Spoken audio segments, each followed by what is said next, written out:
नमस्कार दोस्तों, ज्योतिष का सफर में नरेश गांधी का सादर प्रणाम।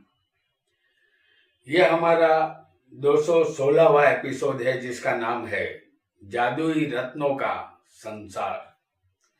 दोस्तों, आज हम इस एपिसोड में नंग, पत्थर, स्टोन, रत्न के विषय में जानकारी प्राप्त करेंगे।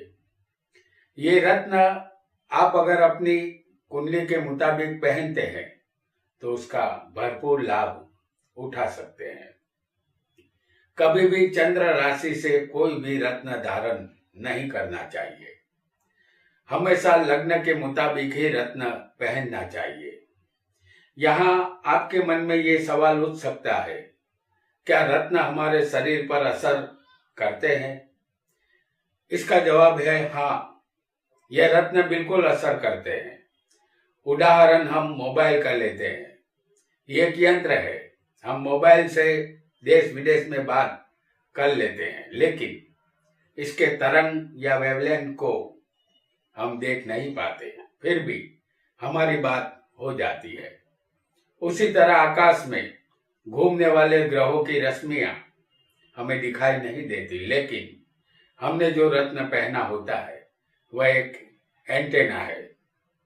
ये रत्न जिस ग्रह का होता है उसकी रश्मियों को हमारी चमड़ी के द्वारा हमारे शरीर में प्रवेश करवा देती है। परिणाम स्वरूप जो ग्रह कुंडली में कमजोर होता है उसको बल मिल जाता है। पहले के जमाने में सिर्फ राजा ही रत्न धारण करते थे, लेकिन आज के दौर में इसे हर कोई धारण करके लाभ उठा सकता है। आज के इस एपिसोड में मेष लग्न वालों को कौन सा रत्न धारण करना चाहिए और कौन सा नहीं, ये हम जानेंगे। रत्न जातक को सूट कर जाए तो माला माल कर देते हैं। अगर गलत रत्न हम पहन ले तो ये खाना खराबी भी करते हैं। आइए जानते हैं मेष लग्न वाले जातकों को कौन सा रत्न पहनना चाहिए। हमने आपके सामने मेष लग्न की कुंडली बनाई है। इस कुंडली में हमने कोई भी ग्रह नहीं लिखे हैं। इस लग्न के मालिक मंगल है और मंगल के रत्न को संस्कृत में प्रवाल कहते हैं और हिंदी में मूंगा और अंग्रेजी में कोरल कहते हैं। इस कुंडली में लग्नेश मंगल बनता है। पहला स्थान लग्न का है तो लग्नेश मंगल बनता है और लग्नेश हमेशा शुभ माना गया है, लेकिन इस कुंडली में मंगल 8वें का भी मालिक बनता है और 8वां स्थान मृत्यु का है। मंगल एक अशुभ स्थान का भी यहाँ मालिक है। ये अग्नि तत्व का ग्रह है। इस लग्न में मंगल केंद्र या त्रिकोण में हो तो 4 रति का रत्न मंगलवार के दिन अनामिका उंगली में अवश्य धारण करें। यह मूंगा भय, डर, टेंशन, डिप्रेशन और फोबिया दूर करता है। इसे पहनने से आपको अचूक लाभ मिलेगा अगर आपका लग्न मेष होगा। मंगल केंद्र त्रिकोण में अष्ट का हो, जैसे हम आपको बता रहे हैं कि मंगल केंद्र त्रिकोण में अष्ट का हो। यहाँ हम 10वें स्थान में आपको मंगल दिखा रहे हैं। 1, 4, 7 और 10 ये केंद्र स्थान है और 5 और 9 ये त्रिकोण स्थान है। और मंगल यहाँ पर अष्ट का हो, जैसे मंगल अष्ट कब होता है? जब ये सूर्य के साथ 10वें मंगल होगा और ये 3 अंश के फर्क में होना चाहिए। जैसे समझ लीजिए कि ये मंगल 15 अंश का है और सूर्य 16 अंश का है, तो 3 अंश के फर्क में कोई भी ग्रह सूर्य के नजीक होगा तो ये अष्ट हो जाएगा। तो यहाँ मंगल अष्ट का है। ये मंगल आपकी कुंडली में केंद्र या त्रिकोण में किसी भी स्थान में अष्टका हो सकता है। हमने उदाहरण यहाँ 10वें स्थान का दिया है। अगर ऐसा अष्टका मंगल होगा तो जातक को मंगल का रत्न मूंगा अवश्य पहनना चाहिए। आइए एक और योग को भी जानेंगे। मंगल केंद्र या त्रिकोण में पाप कर्तरी योग में फंसा हो। जैसे समझ लीजिए कि हम फिर एक बार मंगल को 10वें स्थान में आपको दिखा रहे हैं। ये पाप कर्तरी योग में होना चाहिए। जैसे हम यहाँ आपको दिखा रहे हैं 9वें स्थान में शनि है और 11वें स्थान में सूर्य है और ये मंगल पाप कर्तरी योग में फंसा हुआ है, तो इसे पाप कर्तरी योग कहते हैं।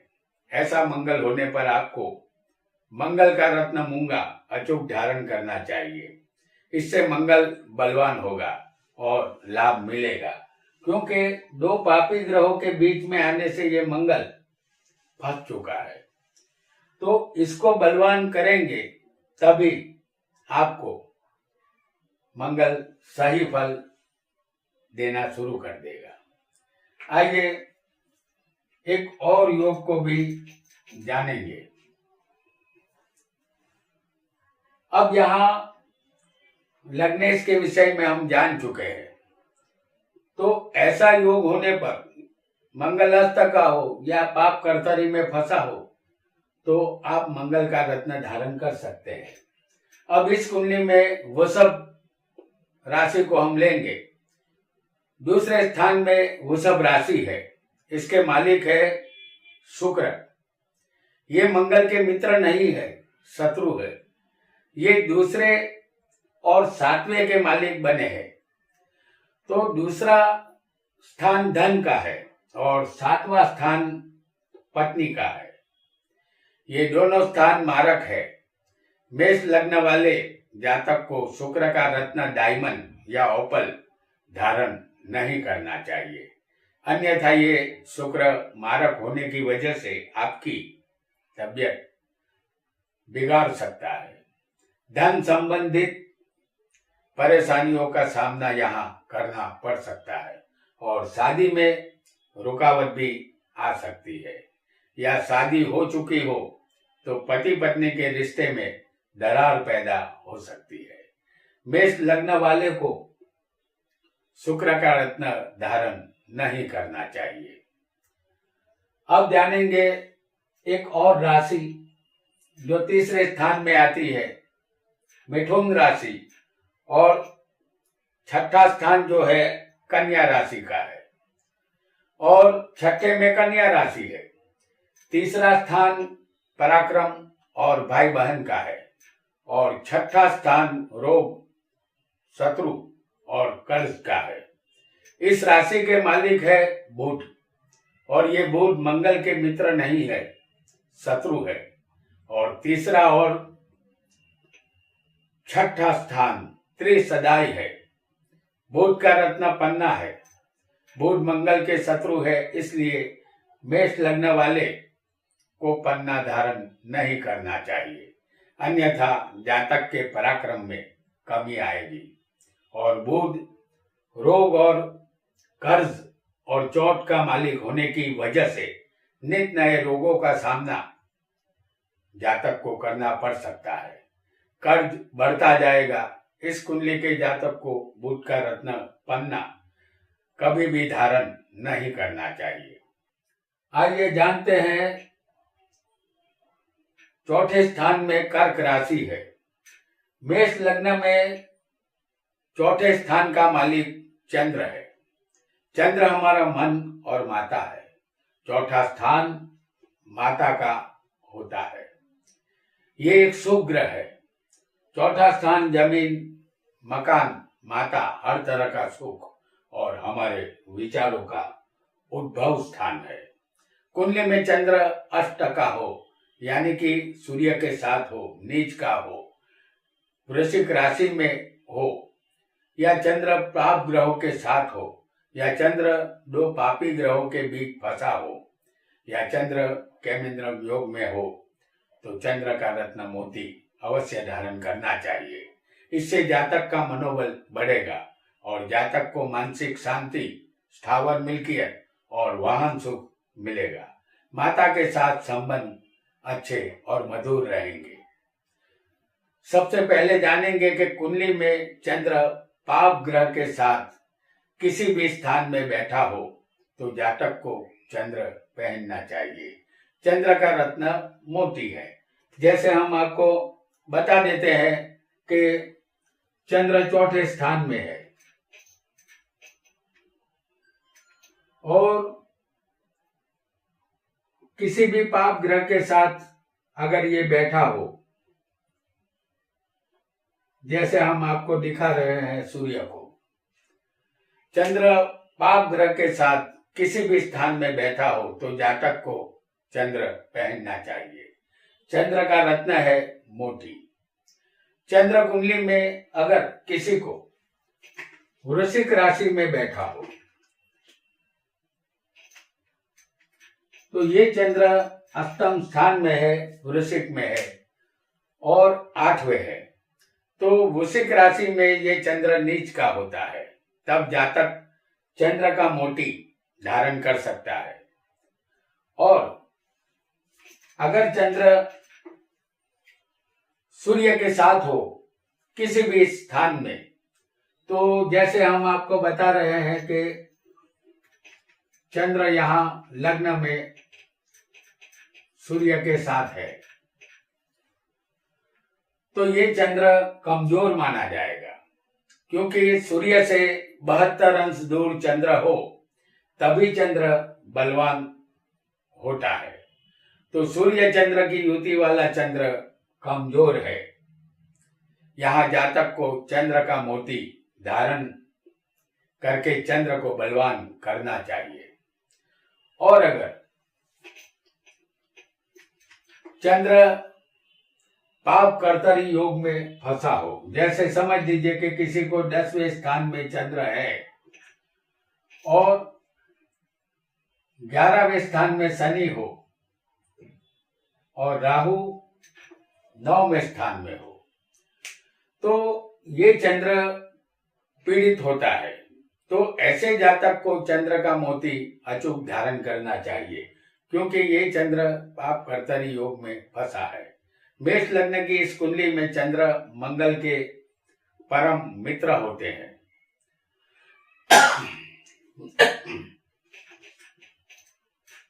आइए एक और योग को भी जानेंगे। चंद्र किसी भी स्थान में हो अकेला, जैसे हम आपको दिखा रहे हैं चंद्र को बिल्कुल अकेला, तो इसे दोनों तरफ इसके कोई भी ग्रह मौजूद ना हो, एक भी ग्रह ना हो तो उसे केमेंद्रम योग कहते हैं। ऐसा चंद्र जातक को दरिद्र और जिद्दी बनाता है। जातक यहाँ चंद्र का मोती पहनकर चंद्र को बलवान कर सकता है।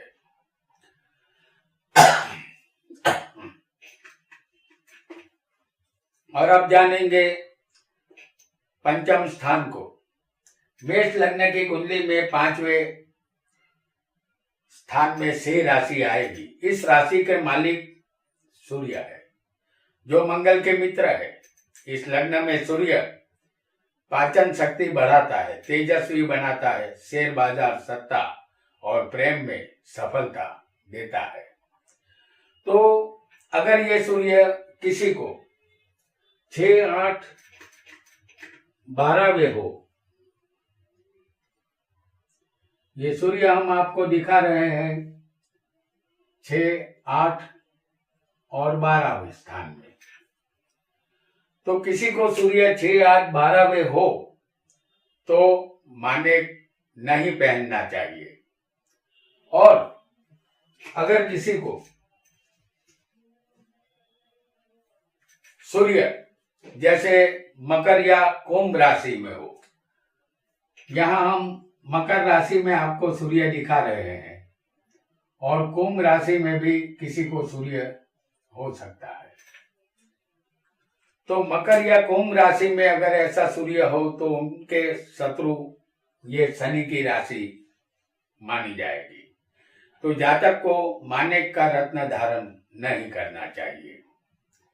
और अगर किसी को सूर्य केंद्र या त्रिकोण में हो, जैसे हम आपको दिखा रहे हैं 1, 4, 7, 10 ये केंद्र स्थान है, और त्रिकोण जो 5वां और 9वां स्थान है, यानी कि किसी को सूर्य केंद्र या त्रिकोण में हो उसे सूर्य का रत्न माणिक जरूर पहनना चाहिए। ये जातक के लिए लाभकारी साबित होगा। आइए आगे बढ़ेंगे और जानेंगे कि सूर्य मंगल के मित्र होते हैं, और अगर ये केंद्र त्रिकोण में हो तो जातक सूर्य पहन सकता है। मेष लग्न की इस कुंडली में अब जो राशि आएगी वो आएगी धनु राशि और मीन राशि। इस कुंडली में गुरु भाग्येश है और 12वें का मालिक भी गुरु ही बनता है, यानी धनु और मीन राशि का मालिक है गुरु। लग्नेश मंगल का ये मित्र होता है, लेकिन ये भाग्य के साथ साथ 12वें का भी मालिक होने की वजह से भाग्य को चमकाएगा, साथ साथ खर्चा भी बढ़ाएगा, क्योंकि ये 12वें का मालिक भी है। फिर भी गुरु लग्नेश मंगल का मित्र है। इसका रत्न है पोखराज, जिसे जातक पहन सकता है। गुरु अगर केंद्र त्रिकोण में अस्त का हो, जैसे हम आपको दिखा रहे हैं गुरु और सूर्य को, 3 अंश के फर्क में अगर सूर्य के साथ जो भी ग्रह आते हैं वो अस्त हो जाते हैं, तो यहां 10 अंश का गुरु हम आपको दिखा रहे हैं और 11 अंश का सूर्य है। तो 3 अंश के फर्क में ये गुरु अस्त हो चुका है। तो जातक को गुरु का रत्न यहाँ पर पहनना लाभदायक रहेगा।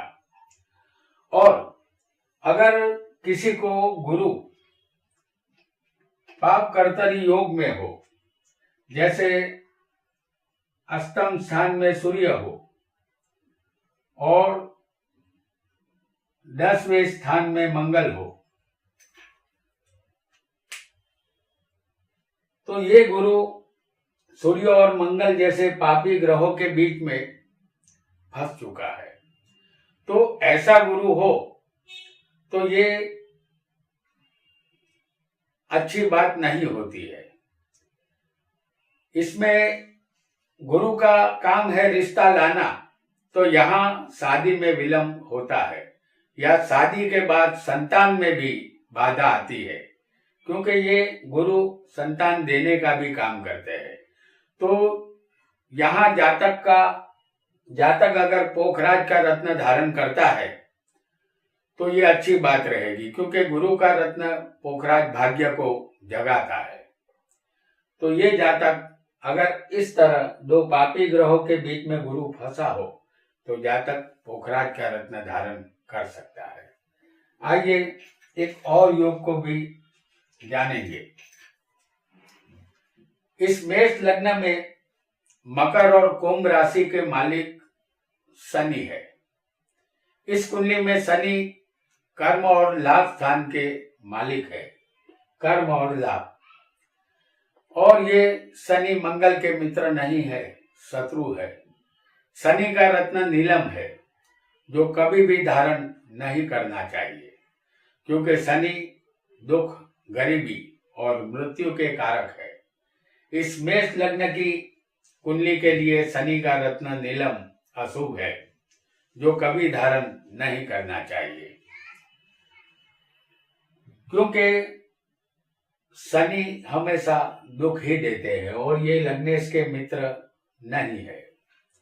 तो दोस्तों, आज हमने मेष लग्न वालों को कौन सा रत्न धारण करना चाहिए और कौन सा नहीं, ये जाना। रत्न में कुछ अद्भुत शक्तियां होती है, जिसे पहनने से जातक की दशा और दिशा दोनों बदल जाती है। अलबत्ता रत्न सही होना चाहिए। आज इतना ही।